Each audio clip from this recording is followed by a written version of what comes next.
El encuentro con Antonio Buero Vallejo, que hoy propone literatura e imagen dentro de la aventura del saber, nos ofrece un retrato humano, un perfil moral e incluso civil,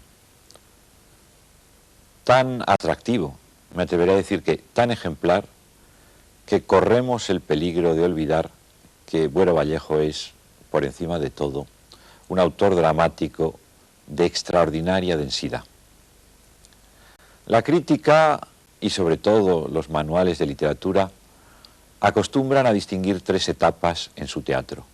Un primer momento de realismo social, muy vivo, de sainete trágico en la tradición española, pero no en los usos del teatro del momento, que representan obras ya tan clásicas como Historia de una escalera o bien Hoy es fiesta. En un segundo estadio, Buero reflexiona sobre la historia de España, y todos recordamos al Velázquez de las Meninas o al Esquilache de Un soñador para un pueblo. Un tercer estadio es el que lleva a escena el punto de vista subjetivo de los personajes, por el cual vemos, los espectadores, vemos el mundo a través de los ojos o de las cegueras de los protagonistas. Y es cierto, es así. Pero solo los críticos más finos, y en primer lugar el primero de ellos, Luis Iglesias Feijóo, advierten hasta qué medida y con qué densa riqueza, como decía, se entrelazan estos momentos. Y, por ejemplo, en la etapa subjetiva del último Buero, la realidad y las circunstancias concretas están tan presentes como en la primera. O como, por ejemplo, el teatro histórico está también subjetivizado, como en el Buero más maduro, y así oímos, o como decía antes, no oímos el mundo a través de la sordera de Goya del sueño de la razón. Y en la época del realismo más directo, más inmediato, una pieza como Hoy es fiesta, por no hablar del mundo onírico de la tejedora de sueños, una pieza, digo, como Hoy es fiesta, ¿qué es sino la escenificación de esos puntos de vista que hacen de la vida desolada y triste de los personajes, en algunos momentos, una verdadera fiesta? Porque ahí liberan sus sueños, su imaginación, sus deseos, su esperanza. Ahí está, en esa imbricación de tendencias, de posibilidades, de modos escénicos, el portentoso talento dramático de Antonio Buero Vallejo.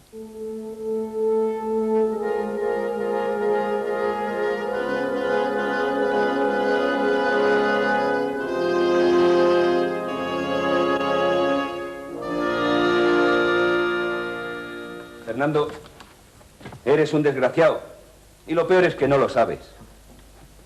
Los pobres diablos como nosotros no conseguiremos mejorar de vida si no es con la ayuda mutua. Y eso es el sindicato. Solidaridad. Esa es nuestra palabra. Y podría ser la tuya si te dieses cuenta de que no eres más que un triste hortera. Pero como te crees un marqués... Yo no me creo nada. Solo quiero subir, ¿comprendes? Subir. Y dejar toda esta sordidez en que vivimos. El teatro es distracción, pero es también reflexión, sentimiento, crítica. Y es conciencia de la sociedad, mala conciencia a veces, a la que por eso mismo no hay que volver la espalda. El dramaturgo está naturalmente para dar distracción y belleza a sus semejantes. Eso ante todo, porque el teatro es un arte.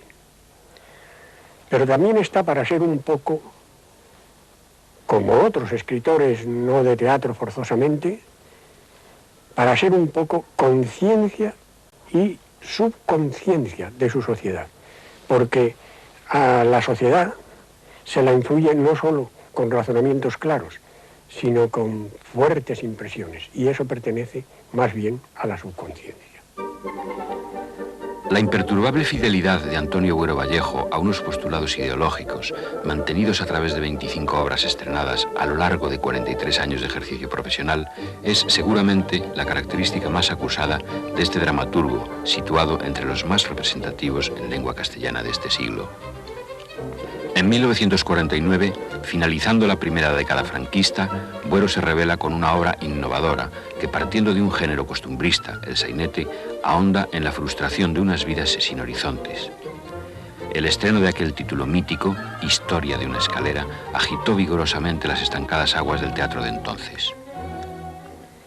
Fue una polvareda, las colas en la taquilla del Español llegaban a la otra calle, todo eso. Pero la obra fue estrenada incluso después de momentos en que quizá no hubiera llegado a estrenarse, porque hubo bastante duda y bastante perplejidad en las alturas al ver que el premiado era un vencido. La obra fue efectivamente algo significativo en aquellas fechas. Era un intento de volver a la realidad y por eso también tampoco le faltaron, aunque en general tuvo una recepción muy positiva y muy brillante, no le faltaron tampoco inmediatamente las imputaciones de negativismo, de falta de horizontes, de faltas de perspectiva en cuanto al porvenir social o incluso a la religiosidad. Todas esas cosas se empezaron a esgrimir desde mi primer estreno y no me han abandonado, en cierto modo, hasta hoy mismo, lo cual me parece bien porque abunda en ese sentido multisignificativo y polémico que creo que el teatro debe tener. Y Carmina, aviándolo a casa. ¿Ha visto usted la subida de la luz? Calla, hija, no me digas. Y si no fuera más que la luz, ¿y la leche? ¿Y las patatas? ¿Sabe usted que doña Asunción no podía pagar hoy al cobrador? ¿De veras? Eso dice mi madre que estuvo escuchando. Se lo pagó don Manuel. Como la niña está loca por Fernandito. Ese gandulazo es muy simpático. Sí, y Elvirita una lagartona. No, una niña consentida. No. Consentida. ¡Madre, que se le olvida la cacharra!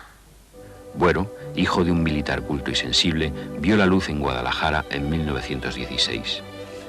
El austero campo castellano iba a influir en la formación de su carácter sobrio y escueto. Dumas y Walter Scott fueron, como para tantos otros niños, sus primeras lecturas. Pero pronto, la nutrida biblioteca paterna le llevó a descubrir el mundo del teatro. Los trágicos griegos, Shakespeare, Calderón e Ibsen marcarían su posterior vocación escénica. Pero no fue esta, sino la de pintor, su más temprana vocación. Me recuerdo con un perrito que llamábamos el Trueno, y yo tendría, no sé, no más de 4 o 5 años. Y el perrito a mi lado, porque era como un hermano. Y tumbado en el suelo yo hacía mis primeros monos, eso que los especialistas llaman dibujos de carácter celular. De ahí pasé pronto a monos algo más estructurados. Porque yo quería pintar.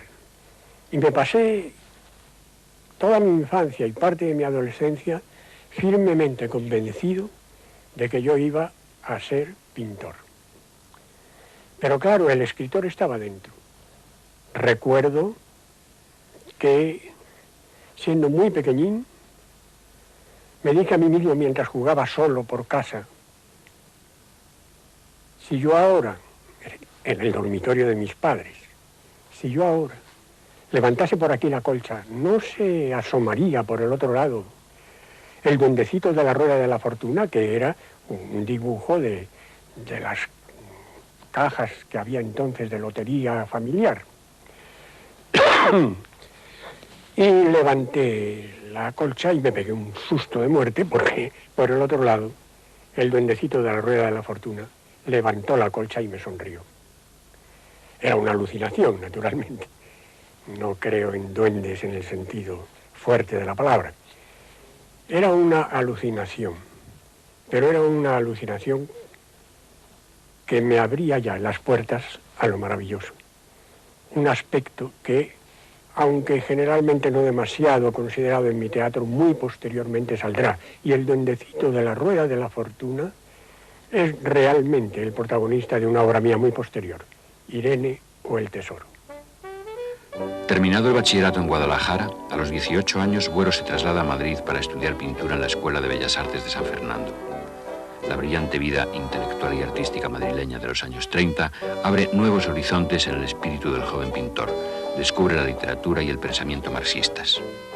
Da conferencias sobre arte en los cursos nocturnos para obreros, organizados por la FUE. Es asiduo al Ateneo y al Gallinero del Teatro Español, donde se va cimentando su afición escénica. El 18 de julio del 36 estalla la Guerra Civil. Buero, militante del Partido Comunista, conoce el primer gran dolor de su vida. Su padre, don Francisco, muere fusilado en Paracuellos. Es destinado al frente del Jarama, prestando sus servicios en sanidad y más tarde al de Aragón, en el ejército de maniobra. Finalizada la guerra, es detenido e internado en el campo de concentración de Soneja, en Castellón, y después sometido a juicio sumarísimo y condenado a muerte por adhesión a la rebelión, en realidad por no resignarse a ser un vencido. Este no querer considerarse vencido ha sido una de las grandes cosas que ha sostenido a nuestro pueblo. 8 meses condenado a muerte, y se puede pensar, alguno lo ha dicho, pasaría mucho miedo. Bueno, alguna aprensión, claro que soporté. Pero los condenados a muerte en aquella etapa, inmediatamente posterior a la terminación de la guerra, éramos, por la condición política que nos había llevado a la cárcel, éramos gente entera. Considerábamos que era una pena, todo lo injusta que se quiera, pero lógica, dado que habíamos sido derrotados y que el enemigo no se andaba con contemplaciones. Así que lo tomábamos con la mayor calma posible y por lo general, salvo algún caso que se desfondaba, porque siempre lo hay, la inmensa mayoría de los que yo he visto salir para el paredón salían muy erguidos, muy seguros. Alguno llegó a decir, tómenme el pulso. Así morimos. Mientras tanto, distraíamos la cosa de muchas maneras. Dábamos clases entre nosotros, leíamos, nos cambiábamos libros, jugábamos al ajedrez, o bien hablábamos de poesía, ¿por qué no? Yo hablé bastante de poesía con el gran poeta Miguel Hernández. Este dibujo que el joven pintor hizo entonces de Miguel Hernández ha quedado como el retrato oficial del poeta de Orihuela. A los 8 meses le es conmutada la pena capital y comienza un largo peregrinaje por diversas cárceles. En Madrid, las de Yeserías, Conde de Toreno y Santa Rita, la del Dueso en Santoña, la de Ocaña. Así durante 6 años y medio. En el 46 obtiene la libertad condicional. Poco a poco va abandonando los pinceles a medida que se va afianzando su gusto por la escritura. Su primer trabajo literario es un estudio crítico-biográfico por encargo de una editorial del ilustrador Gustavo Doré. La vida de Buero, al final de los años 40, estuvo marcada, como para la mayoría de los españoles, por la estrechez económica y la represión política.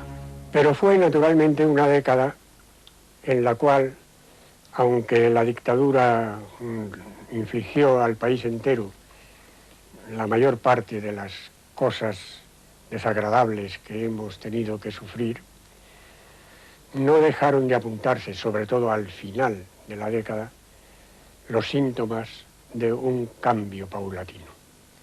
¿Por qué? Pues porque en la guerra mundial habían perdido los tipos del eje y entonces había que lavarle un poco la cara al régimen, demostrar que esto no era exactamente lo que aquello. Por eso también, hacia los últimos años, en realidad desde el principio, pero claro, apenas se notaba, pero en los últimos años sí, empezaron a mostrarse en público manifestaciones de nuestra literatura, de nuestro arte, de nuestra cultura, realmente valiosas, que poco a poco iban burlando la censura y escapándose por las rendijas que el régimen se veía obligado a ir abriendo, seguramente a su pesar. Por esas rendijas pasaron Historia de una escalera, su primera obra estrenada, y la siguiente, Las palabras en la arena, visión laica de un pasaje evangélico, la lapidación de la adúltera. En 1950, Buero conoce su segundo gran éxito, En la ardiente oscuridad, apasionado drama sobre el tema de la ceguera, tara física que con otras como la mudez, la cojera o la sordera configurarían obras posteriores del autor. Tú necesitas una novia. Ah, te ríes. Estáis envenenados de alegría. Pero sois monótonos y tristes, sin saberlo. Sobre todo las mujeres. La trama de En la ardiente oscuridad, situada en un colegio para ciegos, muestra el choque entre la alegre inconsciencia del alumnado y la no resignación a la invidencia de un nuevo interno. Se interpretó como argucia del autor para burlar la censura, lo que era un planteamiento simbólico de mayor alcance.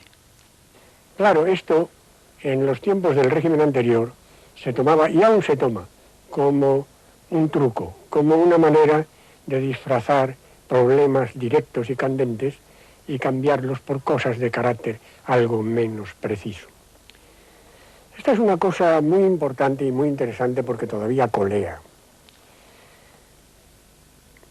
Nos lleva inevitablemente al problema de la censura, de cualquier sociedad y cualquier escritor que trabaje bajo cualquier censura, cosa, no lo olvidemos, que ha sido más bien la regla que la excepción en toda la historia humana. Pues bien, nosotros también tuvimos nuestra censura y, por supuesto, abominamos de ella. Y, desde luego, era un gravísimo problema y tronchó no pocas cosas que pudieron surgir y no surgieron. De modo que yo, ojo, no estoy defendiendo en absoluto la censura, pero sí estoy defendiendo al escritor. Porque incluso bajo la censura peor, los escritores, al menos los de más talento, logran, pese a todo, dar su obra. Y se dirá, como se dice todavía, bueno, pero una obra en cierto modo deformada, falsificada, no del todo sincera. No, cuidado. Cuidado. Eso en el terreno del arte no es verdad, no funciona. En el terreno del arte, lo multisignificativo es una riqueza, no una pobreza. Es una ventaja, no un inconveniente. Por eso, los grandes escritores que trabajaron bajo censura nos dieron, sin embargo, algunas de las obras más grandes de la literatura. Tras un año de trámites con la censura, Buero consigue estrenar Hoy es fiesta, obra que entronca con el ambiente popular de Historia de una escalera. Nodo informó así del acontecimiento. En el Teatro María Guerrero de Madrid se representa con merecido éxito el drama de Antonio Buero Vallejo, Hoy es fiesta, que tiene como escenario varias terrazas vecinales de una casa madrileña. El autor, partiendo del problema de las vidas acongojadas y humildes, encarna en sus personajes las más variadas historias, donde no falta la nota tierna del amor. En torno a la ingenua superchería de la echadora de cartas, los vecinos se entregan al juego de la ilusión, mezclado a veces con prematuras decepciones. Son protagonistas de esta obra Elvira Noriega y Ángel Picazo. El decorado es de Emilio Burgos y la dirección de Claudio de la Torre. Asistimos aquí a algunas de las escenas en las que se refleja un certero costumbrismo con exacta transcripción del ambiente que el autor ha querido reflejar.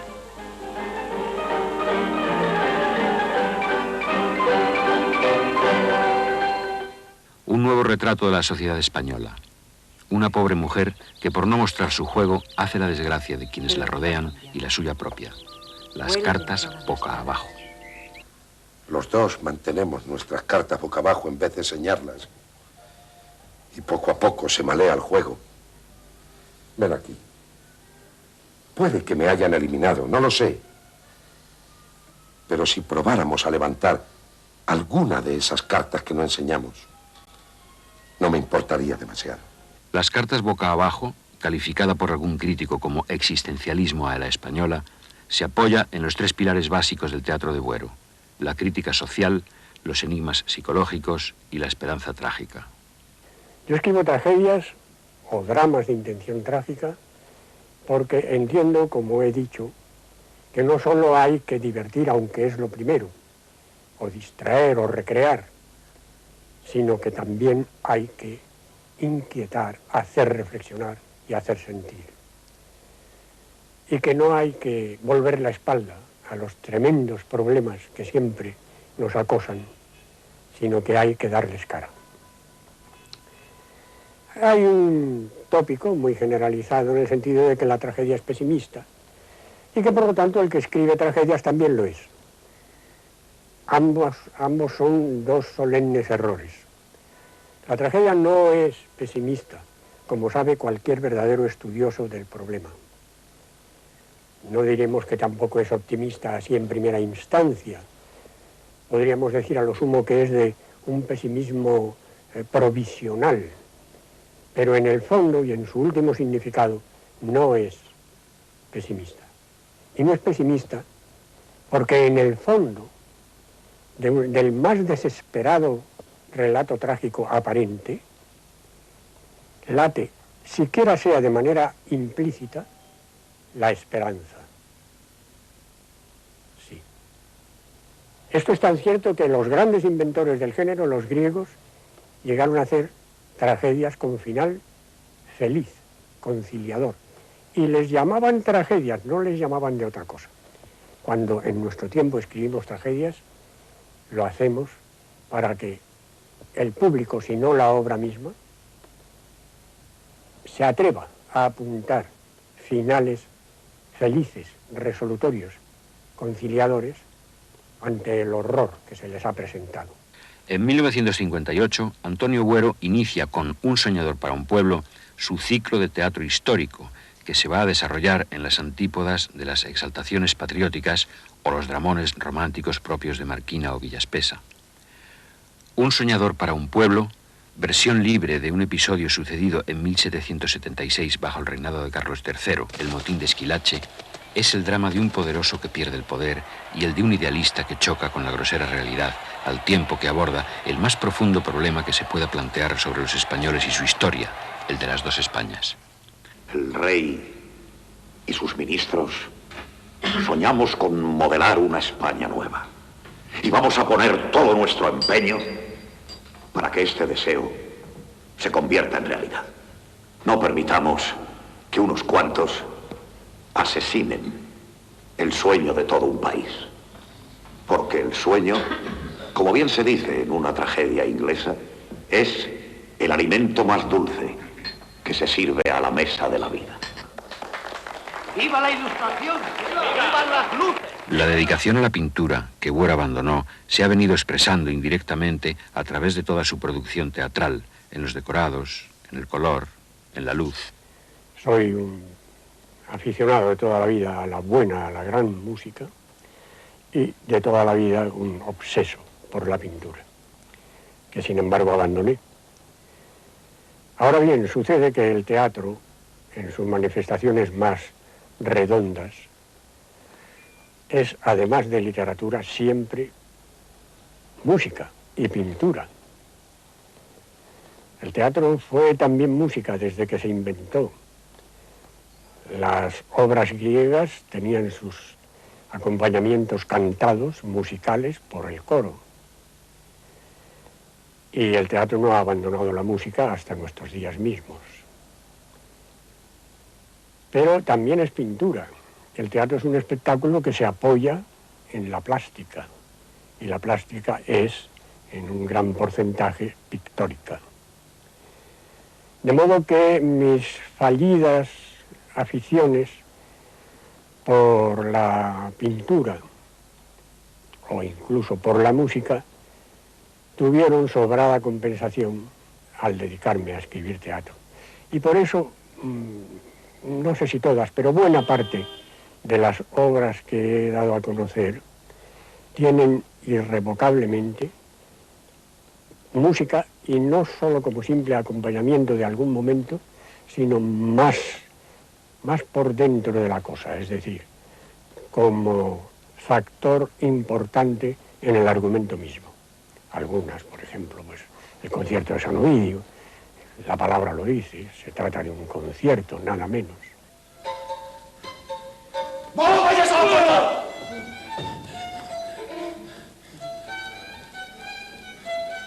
¿A qué sabe el miedo, Balandán? Los ciegos han rezado ya bastante por tu alma, sí. Es inútil. Yo nunca estaré donde tú vayas, pero siempre sabré dónde estás tú. Dos por lo menos de mis obras, la dedicada a Velázquez, Las Meninas, nada menos, y la dedicada a Goya, El sueño de la razón, son dos obras dedicadas a dos enormes pintores y por lo tanto llevan mucha pintura dentro de cada uno de ellos. Prohibida durante 10 años por la censura, al fin consigue estrenar Aventura en lo gris, pero el espectáculo es recibido con indiferencia. En cambio, su obra siguiente, El tragaluz, obtiene un arrollador éxito de crítica y público, manteniéndose ininterrumpidamente en cartel a lo largo de más de 500 representaciones. El tragaluz fue dirigida por José Osuna, quien como Luca de Tena, Tamayo o Pérez Puig ha sido uno de los más asiduos colaboradores del autor. El tema de La doble historia del Dr. Valmy es la tortura. Situándola en el imaginario país de Surelia, el autor reflexiona sobre las oscuras relaciones entre torturador y torturado, enfocándolas exclusivamente en el ámbito de la condición humana, una constante suya. Pese a todo, la obra, que ya era conocida en varios países, tardó por decisión de la censura 12 años en poder estrenarse en España, a los 2 meses de morir el general Franco. Esto puede ser largo, pero daremos con ello. ¿Cuál es su trabajo? Soy funcionario público. ¿Qué clase de funcionario? No solemos franquearnos acerca de esto. Hay prejuicios contra nosotros. Pero no veo la ¿Es usted relación. policía, señor Barnes? Pertenezco a la sección política de la Seguridad Nacional. ¿Es usted un SP? Sí, así nos llaman. Llegada de los dioses actualiza el mito de Edipo para reflexionar sobre juventud y revolución, temas en boga durante los años 70. En la experiencia carcelaria de Buero está el germen de La Fundación, obra que transcurre en un ámbito luminoso y confortable, que en el fondo es una prisión, y sus habitantes, inicialmente tomados por privilegiados ciudadanos, unos condenados a muerte. Para el autor, en nuestro mundo, sabiéndolo o no, todos somos presos. ¿Qué más les dijiste? No te tolero que dudes de mi alta novino. ¿Por qué te llamaron? ¡Pues te cedes! ¿De qué les hablaste? ¿No ves tú que pierde los nervios? ¡Suéltame! ¿Por qué no nos trasladas? ¡Quieto! Interesante pregunta. Que la conteste quien pueda. La fundación es muy extraña, ya lo sé. Pero el encargado se acaba de disculpar. Todo es cierto. ¡Cierto! La detonación es un título que alude al disparo con que Larra segó su vida. Siéntate. ¿Que me siente? Y háblame como si fuera un hijo tuyo. ¿Un hijo? Echa un trago. Bebe, hombre.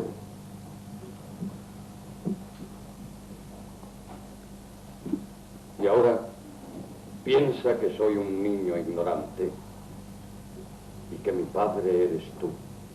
Teatro histórico y, en opinión de los críticos, demasiado historicista. Reprobaron su falta de intensidad teatral y el exceso de documentación, de didactismo escolar. Aunque el público sigue otorgando su favor a Buero, gran parte de la crítica ha empezado a serle hostil, actitud que va a mantener ante las sucesivas obras de este dramaturgo. Yo puedo, ya lo hicieron los neoclásicos en su tiempo, yo puedo cargarme el Hamlet de Shakespeare, y es quizá la más grande obra de teatro que se ha escrito. Pero como me ponga a fijarme en supuestos o quizá reales defectos, en ese plan ninguna obra escapa. Entonces, en cuanto en un determinado crítico haya cierta manía, cierto prejuicio frente a una obra, o incluso frente a la totalidad de la obra de un autor, en cuanto haya un mínimo de apasionamiento, y es lógico que lo haya porque son seres humanos, es también muy fácil que condenen como obras detestables obras que son en realidad buenas. Diálogo secreto, un discurso moral cuyo protagonista es un crítico de arte daltónico que, ocultando su defecto, ha llegado a la fama. El estreno de esta obra coincide con la concesión a Antonio Buero Vallejo del Premio Cervantes de Literatura. En 1971, nuestro autor fue elegido miembro de la Real Academia Española, ocupando después el cargo de tesorero. Desde entonces, cada jueves acude puntual a la sesión de trabajo. Esta actividad carece de remuneración. La esperanza trágica, base del teatro de Buero, es hoy aplicable al incierto futuro del mundo. Si tenemos que ser esperanzados es porque no tenemos la esperanza que deseamos. Y desgraciadamente en nuestro tiempo, y no solo aquí, sino en el mundo en general, hay una caída vertical de la esperanza, porque hay una caída vertical de proyectos de largo alcance. Música cercana es la última obra estrenada de Antonio Buero. Transcurre en el ambiente de lo que se ha dado en llamar la jet set y esconde una tesis. Las mejores condiciones económicas pueden producir graves disturbios en la personalidad.